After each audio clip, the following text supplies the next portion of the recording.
আসসালামু আলাইকুম। আমি ডক্টর আহমেদ আহবু সমু, কনসালটেন্ট লেজার ডেন্টাল। অনেকেই প্রশ্ন করেন, বাংলাদেশে বিডিএসের সত্যি কি ভালো ভবিষ্যৎ আছে? ডেন্টাল সার্জারি কি শুধুই একটা ডিগ্রি, নাকি এর পেছনে কোনো রহস্য আছে? আমি একজন ডেন্টাল সার্জন। বিডিএস মানে আমার কাছে শুধুই পড়াশোনা না, এটা হলো স্কিল, দায়িত্ব আর মানুষের জীবনে হাসি ফিরিয়ে দেওয়ার একটি সুযোগ। বাংলাদেশে বিডিএস কোর্সটা খুবই স্ট্রাকচার্ড। আমরা সাধারণত 5 বছর আন্ডার গ্র্যাজুয়েশনে পড়াশোনা করি। এই 5 বছরে অ্যানাটমি, ফিজিওলজি থেকে শুরু করে ওরাল সার্জারি, কনজারভেটিভ, প্রস্থোডন্টিক্স, অর্থোডন্টিক্স ইত্যাদি বিভিন্ন ক্লিনিক্যাল বিষয় নিয়ে আমাদের নিবিড়ভাবে পড়ালেখা করানো হয়। বিডিএসের পর ক্যারিয়ার শুধু একটাই না, অনেকগুলো দিক খুলে যায়। Clinical practice, post graduation, FCPS, MD, MS, implant, laser aesthetic dentistry, teaching ও একাডেমিক ক্যারিয়ার, পাবলিক হেলথ ও রিসার্চ এবং হাসপাতাল ও আন্তর্জাতিক fellowship.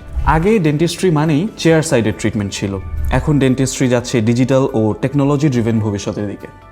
Digital smile design, laser dentistry, minimally invasive dentistry, preventive care, এগুলোই আগামী দিনের ভবিষ্যৎ। যারা ভবিষ্যতে বাংলাদেশে ডেন্টিস্ট্রি প্র্যাকটিস করতে যাচ্ছেন বা যারা একদমই ফ্রেশার স্টুডেন্ট হিসেবে, তাদের উদ্দেশ্যে একটা ছোট্ট টিপস। বিডিএসে আসা মানে শুধু ডাক্তার হওয়ার স্বপ্ন নিয়ে আসলে হবে না। বিডিএস মানে ডেডিকেশন, প্যাশন এবং লাইফ লং মেন্টালিটি।